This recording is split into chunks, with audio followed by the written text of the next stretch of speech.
नमः शिवाय, जय माता रानी। दोस्तों स्वागत है आप सभी का अपने YouTube चैनल जीना सीखो में। दोस्तों कार्तिक मास के कृष्ण पक्ष की अष्टमी तिथि को माताएं अपनी संतान की लंबी आयु और उज्जवल भविष्य के लिए व्रत रखती है। इस बार अहोई अष्टमी का व्रत 5 नवंबर 2023 दिन रविवार को रखा जाएगा।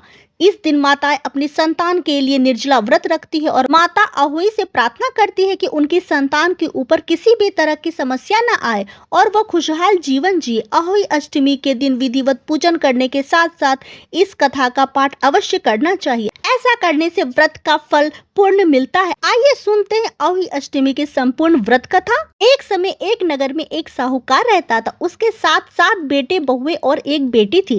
दीपावली के दिन कुछ दिन पहले उनकी बेटी अपने भाइयों संग घर की लिपाई के लिए जंगल से साफ मिट्टी लेने गई। जंगल में मिट्टी निकालते वक्त खुरपी से एक सिहाऊ का बच्चा मर गया। इस घटना से दुखी होकर सिहाऊ की माता ने साहूकार की बेटी को कभी भी मां न बनने का श्राप दे दिया। उस श्राप के प्रभाव से साहूकार की बेटी का कोख बंद गया। इस श्राप से साहूकार की बेटी दुखी हो गई और अपने भाइयों से कहा कि उनमें से कोई भी एक भाभी अपने कोख बांध ले। ननद की बात सुनकर सबसे छोटी भाभी तैयार हो गई। उस श्राप के दुष्प्रभाव से उसकी संतान केवल 7 दिन ही जिंदा रहती थी। जब भी वह कोई बच्चे को जन्म देती वह 7 दिन के बाद ही मृत्यु को प्राप्त हो जाता। वो परेशान होकर एक पंडित से मिली और उपाय पूछा। जब पंडित ने उन्हें सलाह दी कि सुरही गाय की सेवा करो। पंडित की सलाह मानकर उसने सुरही गाय की सेवा करनी शुरू की।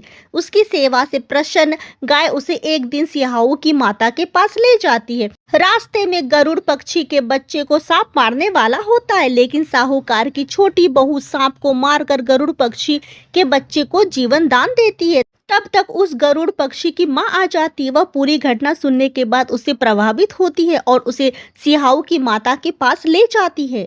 सिहाऊ की माता जब साहूकार की छोटी बहू की परोपकार और सेवा भावना की बातें सुनती है तो प्रसन्न होती है। फिर उसे 7 पुत्र और 7 बहू होने का आशीर्वाद देती है।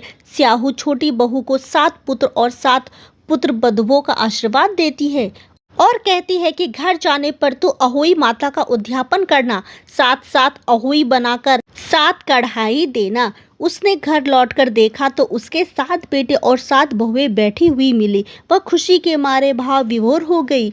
उसने 7 अहोई बनाकर 7 काढ़ी देकर उद्यापन किया। अहोई का अर्थ एक यह भी होता है कि अनहोनी को होनी बनाना, जैसे साहूकार की छोटी बहू ने कर दिखाया था। जिस तरह अहोई माता ने उस साहूकार बहू की कोख को खोल दिया, उसी प्रकार इस व्रत को करने वाली सभी नारियों की अभिलाषा पूर्ण करे। दोस्तों जानकारी पसंद आई हो तो वीडियो को लाइक शेयर करें, चैनल को सब्सक्राइब करें, क्योंकि हम आपके लिए आगे भी ऐसे ही ढेर सारी महत्वपूर्ण जानकारियां लाते रहेंगे। ओम नमः शिवाय, जय माता रानी। दोस्तों।